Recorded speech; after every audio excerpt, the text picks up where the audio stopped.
Que se passe-t-il au Burundi? La confusion règne après l'annonce de l'ancien chef du service de renseignement burundais, le général Godefroy Niyombare, ce mercredi midi de la destitution du président Pierre Nkurunziza, une sortie qui intervient au moment où le chef de l'État burundais se trouvait à Dar es Salaam en Tanzanie pour un sommet régional consacré à la crise ouverte par sa volonté de briguer un troisième mandat. Pour certains observateurs, ce scénario était prévisible. Du côté de Bujumbura, d'abord, il y a eu beaucoup de mouvements des militaires et puis ils étaient dans la ville et Godefroy Niyombare, le général Godefroy Niyombare, qui était chef d'état-major, qui a été aussi responsable des renseignements à un certain moment, a déclaré sur Radio Isanganiro qu'il a pris le pouvoir, que tous les ministres sont renvoyés, remplacés par les secrétaires permanents des ministères.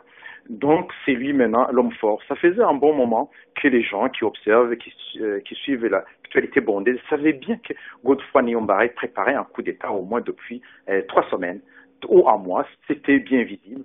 Et là, il fait un coup d'État au moment où le président Nkurunziza se trouve en Tanzanie juste pour étudier cette question burundaise avec les présidents de la sous-région.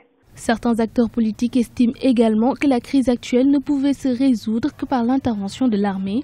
L'intervention de l'armée, c'était certainement un des scénarios tout à fait possibles compte tenu de la situation qui devenait totalement intenable, compte tenu de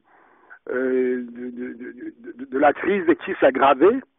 D'une part, la population qui de plus en plus nombreuse manifestait une opposition farouche contre le troisième mandat du président. D'autre part, une partie des forces de l'ordre qui utilisaient la violence et surtout, j'allais dire, le fait que les forces vives de la nation, que ce soit la société civile, que ce soit l'Église catholique, qui encore hier lançait presque un ultimatum justement au président. Pour le moment, il est difficile de mesurer la portée de la déclaration du général Godefroy Niyombare et du soutien qu'il bénéficie au sein de l'armée. De nombreux civils sont descendus dans les rues de Bujumbura, la capitale, protégés par des soldats loyalistes pour manifester leur joie.